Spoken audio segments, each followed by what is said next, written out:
Good afternoon. Good afternoon and welcome to the Big Show. The Big Show brought to you every single day, right about 5 o'clock, right from, today we're actually in the Post-Gazette offices. Obviously, we usually do it from either Archie's or elsewhere, but today we're actually at the Post-Gazette offices, and of course, that is one of those things where we like to bring to you the day in Steelers news, the day in Pittsburgh news, and whatever else we get around to by the time we are done. Now, the Big Show brought to you by FanDuel Casino, brought to you by Archie's on Carson Street. We will basically get to both of those things a little bit later. But today, the top topic, the lead topic, whatever we want to call it. The Steelers went out and made a trade yesterday for another safety. They basically gave up pretty much almost nothing in order to get him. They sent a 6th-round pick to the Patriots for Kyle Duggar. Duggar basically has been with the Patriots for 5 years. He was a 2nd-round pick, and basically he's one of those guys where, he was a Bill Belichick guy. And he was a guy that the Patriots liked. He fit into what Belichick was looking for as a safety.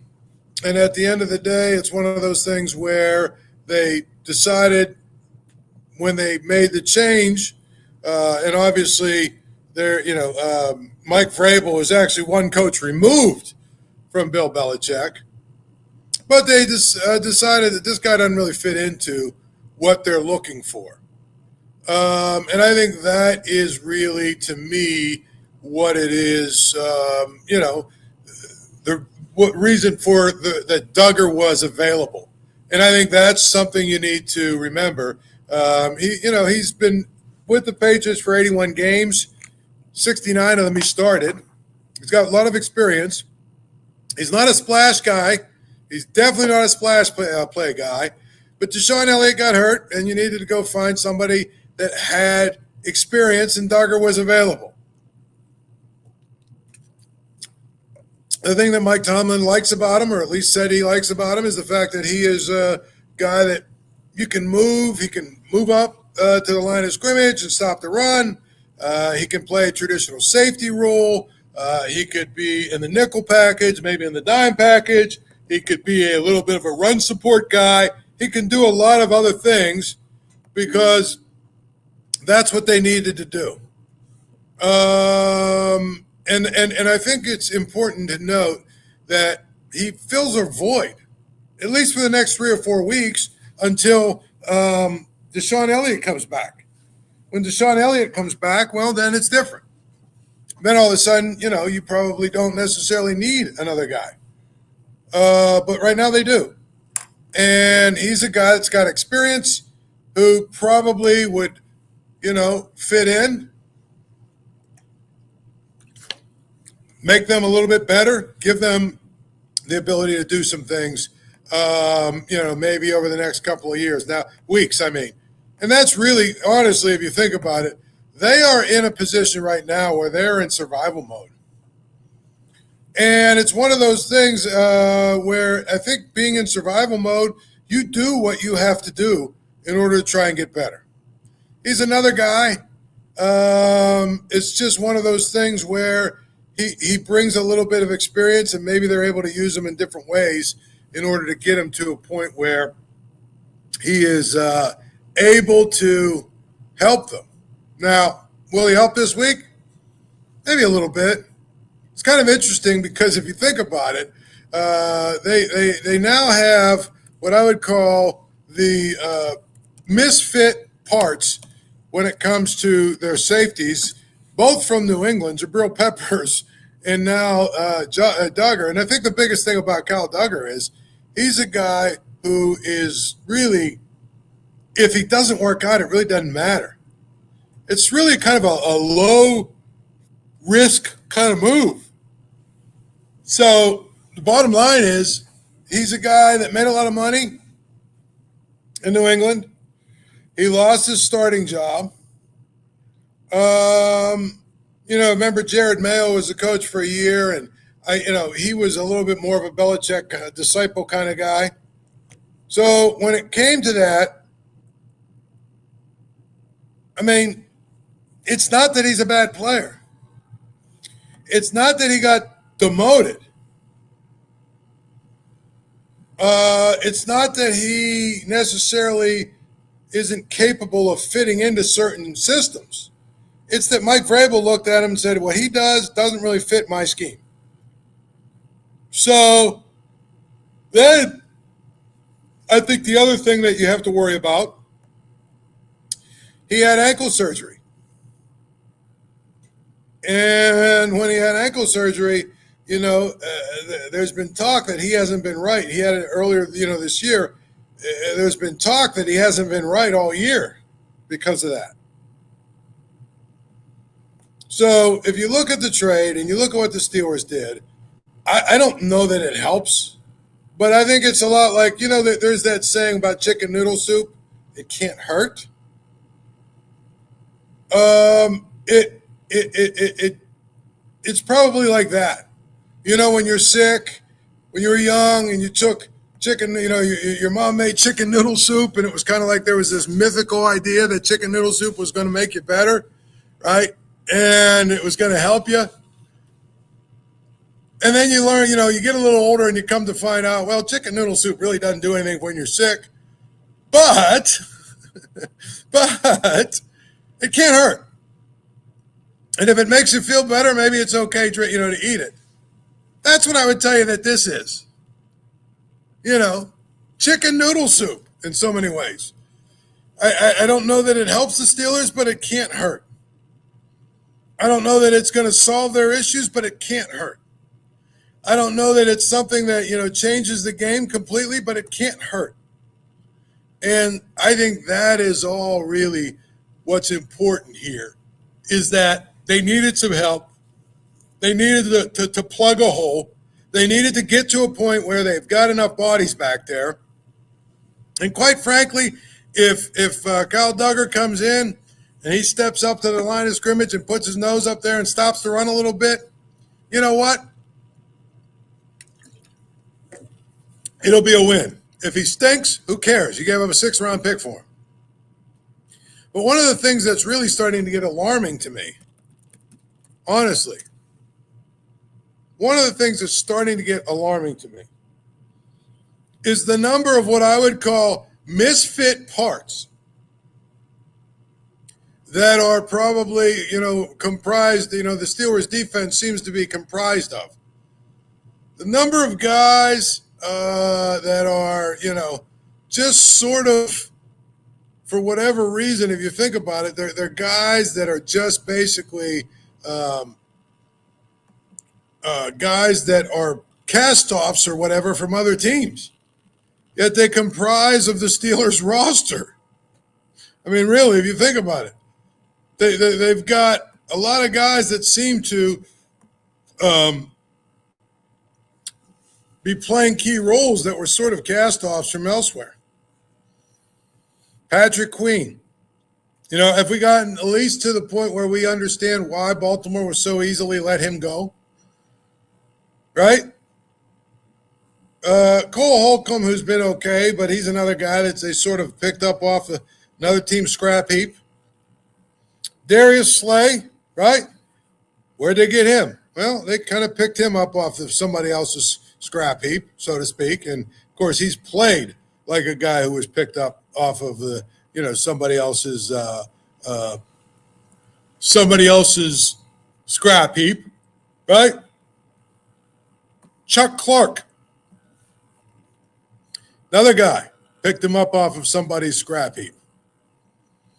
I mean, you can go down the list here. When you look at their depth chart, Jalen Ramsey, kind of picked him up off of somebody's scrap heap, right? Now we've got Kyle Duggar, Jabrill Peppers, kind of picked both of those guys. Juan Thornhill. Look at this defense. Look at the number of spare parts they have. I don't know if that's good or bad, but I'm telling you, it's probably closer to reality than you think. This has become the ultimate team full of players from the scrap heap. And I think that's really important when you look at the actual team, period. And that's all I'm going to tell you is that's the one concern I have. And that is, it looks to me like the idea is, okay, that this team is really just trying to stay held together by Band-Aids. And I know you go sign other guys. I know that you guys sign people in free agency. I know that's a part of the game now. I get all that. But I'm telling you, I'm looking at this and I'm like, you got to be kidding me. Sure, there's some guys that are obviously homegrown. Cam Hayward, obviously TJ Watt, Alex Highsmith. There's some guys on there, Joey Porter. But the other part of it to me is the number of these guys they have who all seem to be flawed, old, or some combination of both.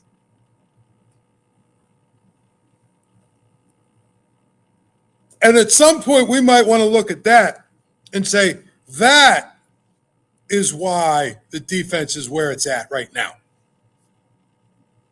That is why the defense is at where it's right now. Because not only are the stars not playing well, they've got a bunch of guys who aren't good enough, period.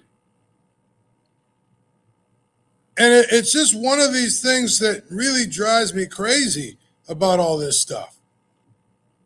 And that is like, there is a lot to digest and there's a lot to try and figure out.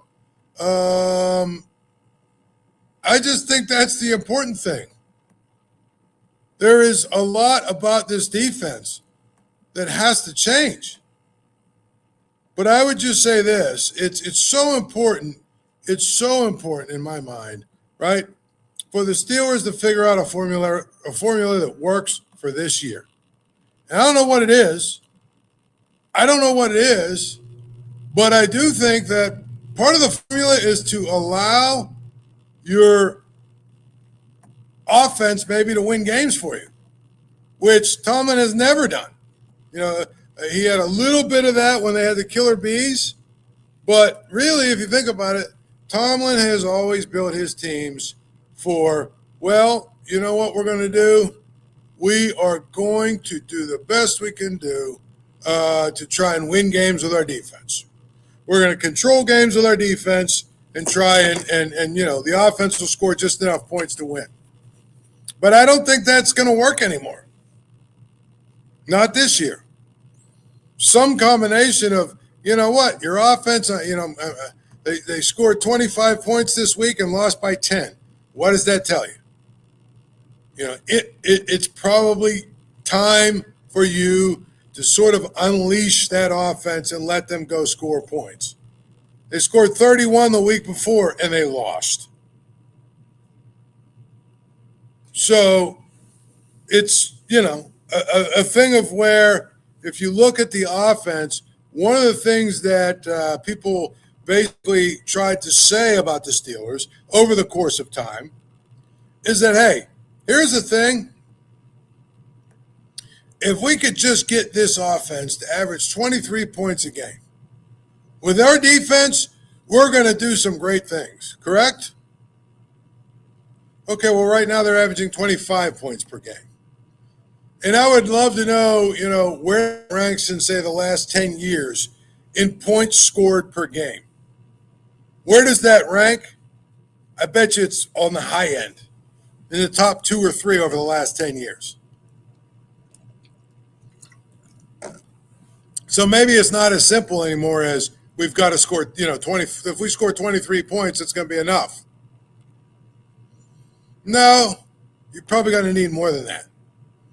The way this defense plays, you're probably going to need more than that. Period.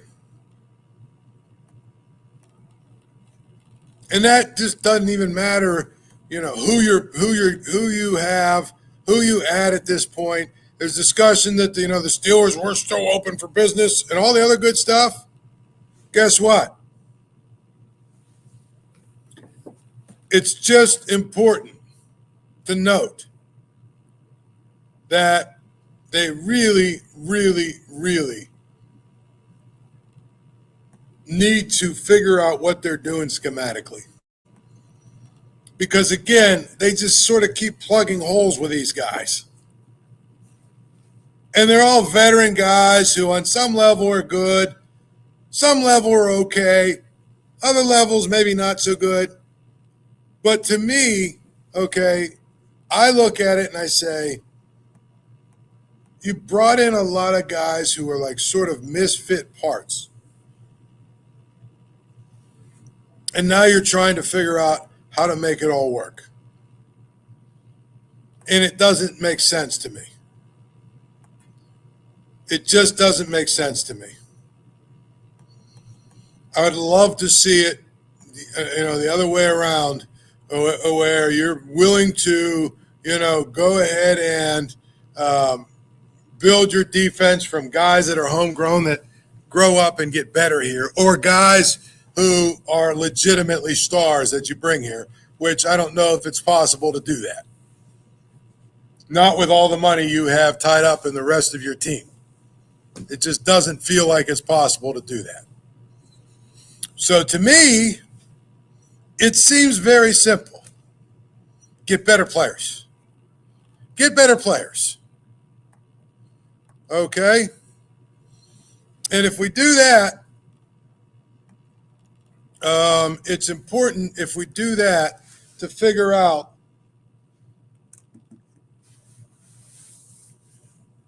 that it is all if we do that, then you've got an opportunity to build a defense that's good again. There's a lot that is going to happen between now and the end of the season. And it could be good, it could be bad. And I think that it's one of those things where if it goes bad, this could be something we're talking about where it is absolutely the end of an era. And I'm talking about Mike Tomlin. For the first time, probably ever, I believe there could be a situation where at the end of the year, Mike Tomlin walks away, as does he, as do the Steelers. They both basically get together and say, it's time for us to move on. Because Tomlin probably gets to a point where, okay, I've done everything you can possibly do here. I've gotten as far as I can get here. My legacy is secure. You know what? There's a lot that I have to rebuild here. My message might be a little bit stale here. Maybe I need a new start as well. His kids are now all out of school, out of college and everything else or whatever. So it's not like he's got to move his family. If he wanted to go get another job somewhere else, he could actually leave his family here. And, a lot of coaches do that. But my point is, I think for the first time, if things go bad the rest of this year, we could be in a situation where he moves on and he decides that he wants to do something different. Period.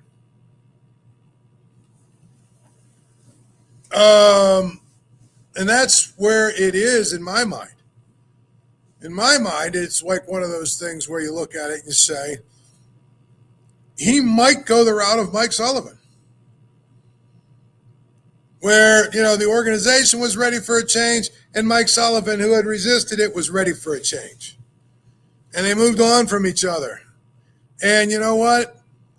It was good for Mike Sullivan because he basically, it's one of those things where he is now, if you think about it with Mike Sullivan, it's one of those things where he is basically in a situation of where he's got a new start in a fresh place, in a place where, he is able to go ahead and start over with a new perspective and all that other good stuff, right?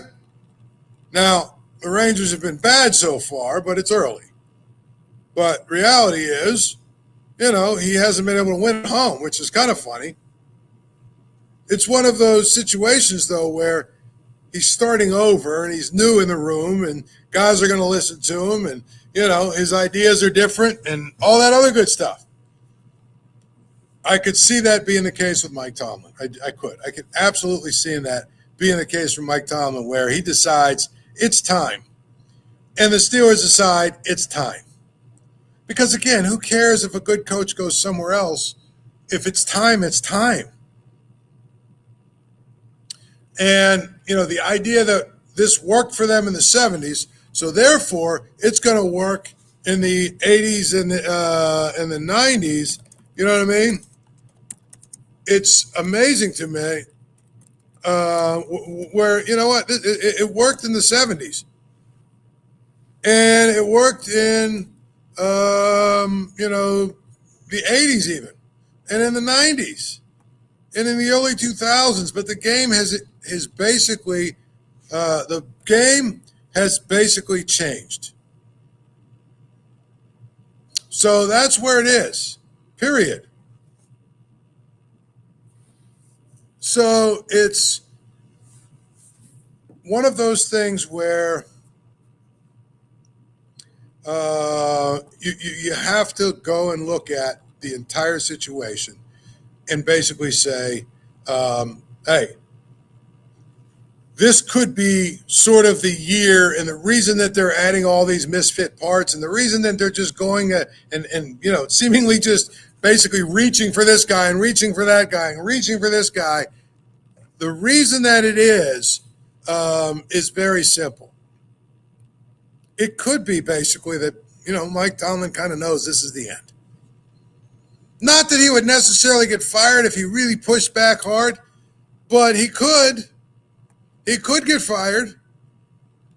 I mean, or at least asked to move on or get on with his life's work. I don't know. I think that's what, to me, I would look at it and say that's where it's probably at right now. Honestly, is that it feels a lot like this is, I don't want to say the end, but it feels like they're getting there. And it feels like if it doesn't turn around and doesn't get better and we get to the end of the line, it'll be one of those situations of where all of a sudden it will feel like, okay, the time is now. The time is now. That's where I think we're at, really, to be honest. So you keep asking, about all these guys they keep adding. I keep telling you this. I think they're adding guys every day because they are right now in a situation of where they look at the Tomlin era and they want to give every opportunity for him to get it right this last time. They want to get every opportunity for him to get it right. And if they go and they don't win a playoff game again and all that, I could see a situation of where he walks away. Not walks away, but basically a mutual parting of ways is how, it usually is termed. Go to the FanDuel app, download the FanDuel app. If you look at it, there's a million different ways you can bet on all sports all the time. Tonight, there's a lot of NBA on the docket, right? You got the Rockets and the Raptors. Houston is a 5.5-point favorite, for instance. You could bet on the Cavaliers and the Celtics.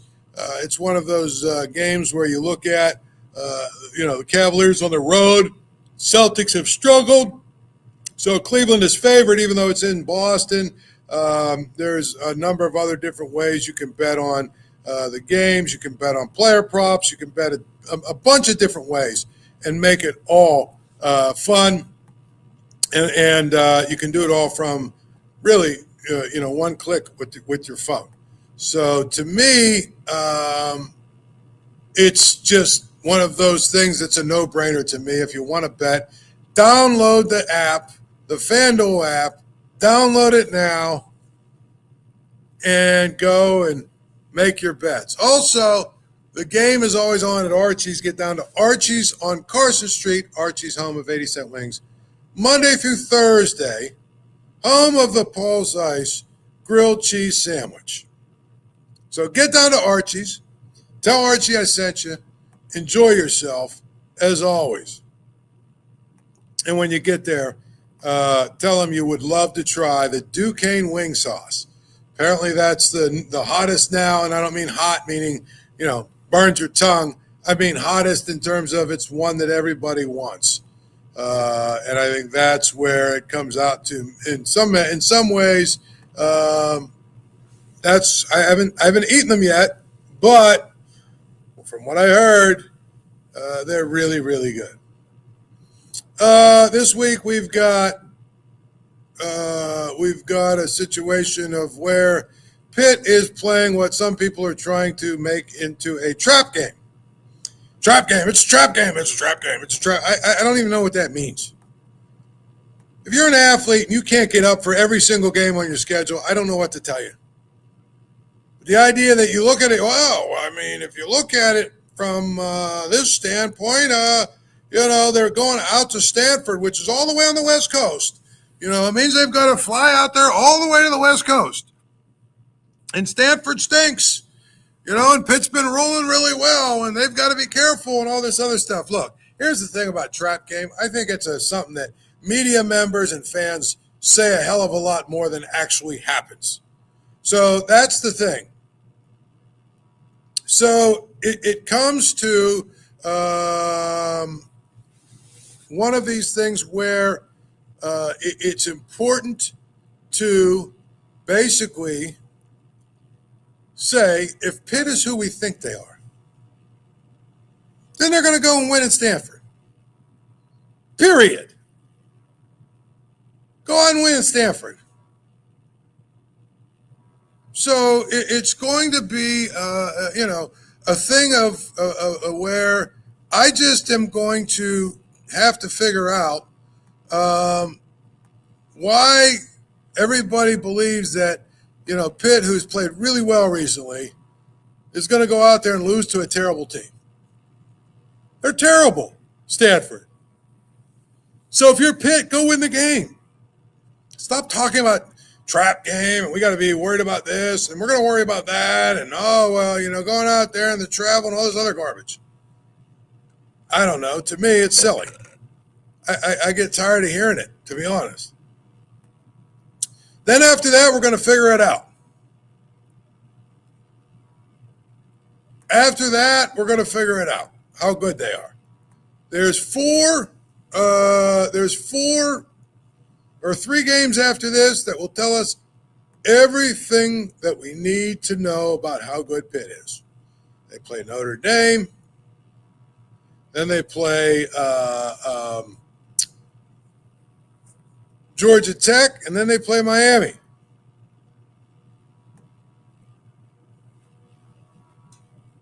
So we'll know who they are and what they are. That's where it comes. To be honest, that's what those are the games you play for. But this week, I don't want to hear about, this idea that somehow, this is going to be a trap game or something. It's not. Either you go out and win, and here's the thing, if you lose, it tells us everything you need to know about how good you are or how bad you are, to be honest. That's what I would tell you.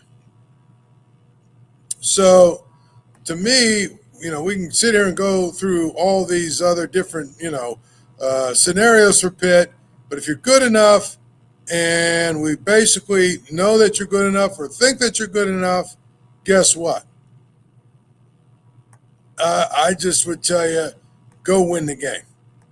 I don't want to hear all the reason why you can't win it or why it's a trap game. Period. Doesn't make a lot of sense. All right, we'll do it again. Actually, this weekend I'll be on the North Shore Drive. We'll do all that good stuff as we always do. Then Adam and I We'll be on after the game Sunday. Well, that's assuming I'm still alive, as you know what happened to me this week. But hopefully I'll get through it. Until then, enjoy your day.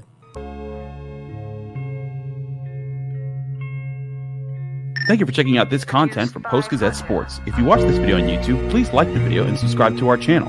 For all of the sports coverage the Post-Gazette has to offer, visit post-gazette.com.